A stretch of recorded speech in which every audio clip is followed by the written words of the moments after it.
Hoje falaremos um pouco sobre a obra Fogo Morto, de José Lins do Rego. Para início de conversa, vou falar um pouco da vida e obra do autor.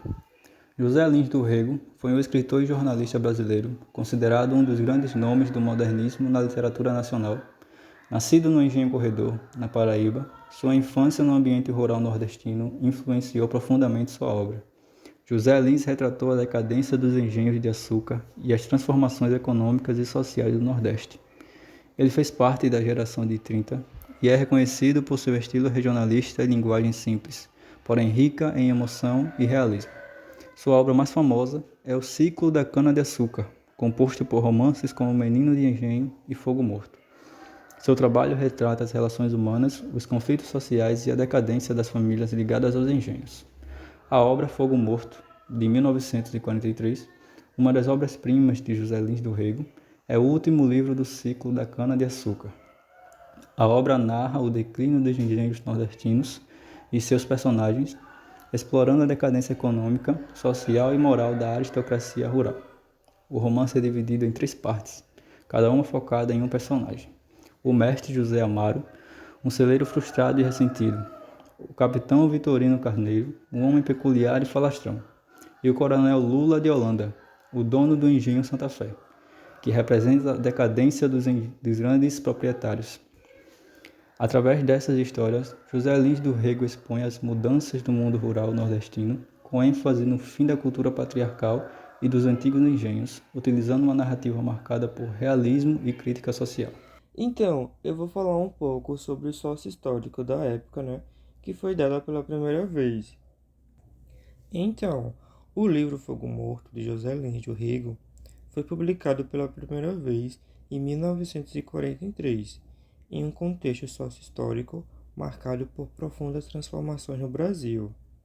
A obra é ambientada no Nordeste brasileiro e apresenta por meio de uma narrativa regionalista a decadência do sistema patriarcal e da economia baseada no engenho de açúcar, refletindo as tensões sociais e econômicas do período.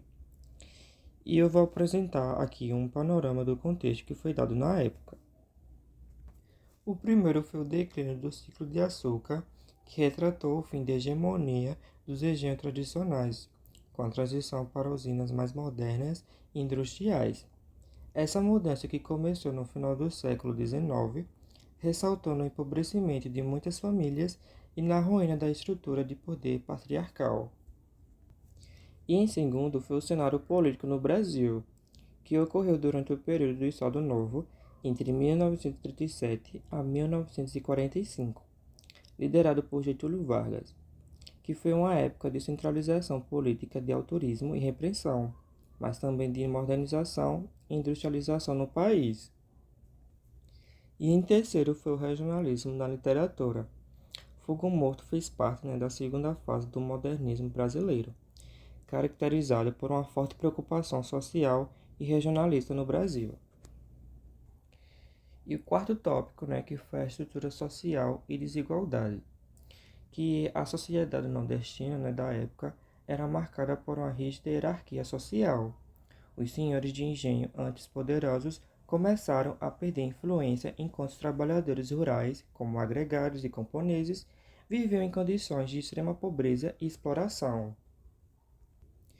E por último, a questão da identidade brasileira, que José Lins do Rego, em Fogo Morto, também contribuiu para o debate sobre a formação da identidade brasileira, ao explorar a decadência de um modelo econômico que havia sido central para a cultura do país. A ambientação de Fogo Morto, embora ela seja fictícia, ela é baseada na realidade do Nordeste rural brasileiro, refletindo a decadência dos engenhos de açúcar no final do século XIX e no início do século XX.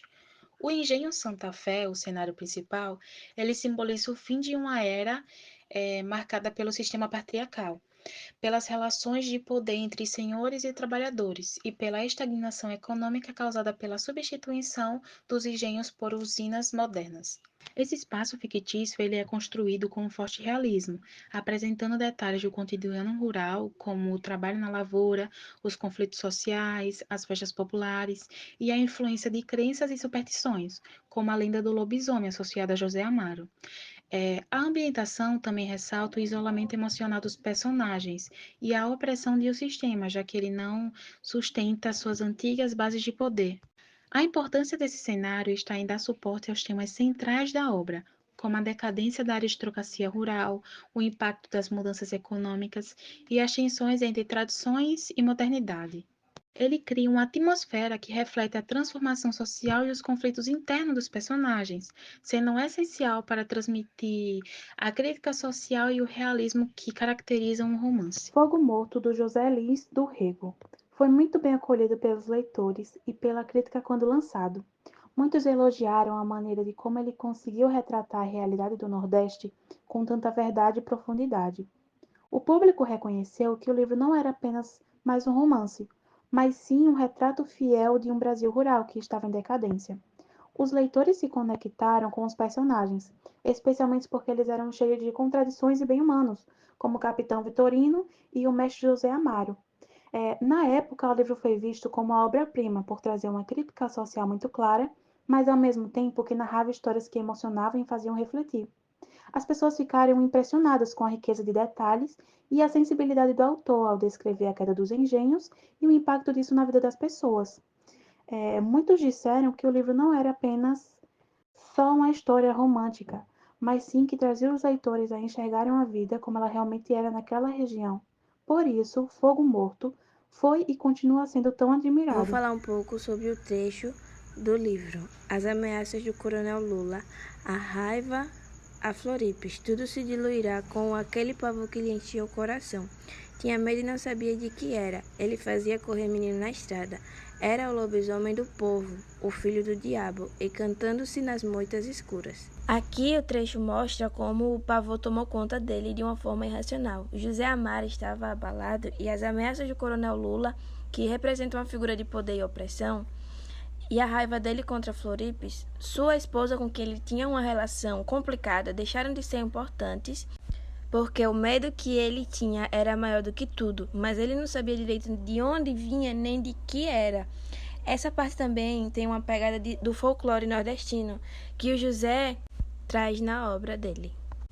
E José Amaro começa a ser visto como um lobisomem, uma figura mística que assusta as pessoas, principalmente as crianças. O trecho fala que ele acaba virando uma lenda porque ele vivia isolado e esquisito. E isso acabou gerando comentários e isso que transformou ele numa lenda. O trecho também diz que ele fazia correr menino na estrada e se escondia nas moitas escuras, como se ele mesmo já fosse parte desse mito e do desconhecido. No fundo, o que o autor quer mostrar é a decadência mental do José Amaro, que ele não conseguia mais distinguir a realidade da história, que o povo conta e ele está tão consumido pelo sofrimento e pela solidão que ele acaba se transformando aos olhos dos outros e até no dele mesmo numa figura quase sobrenatural.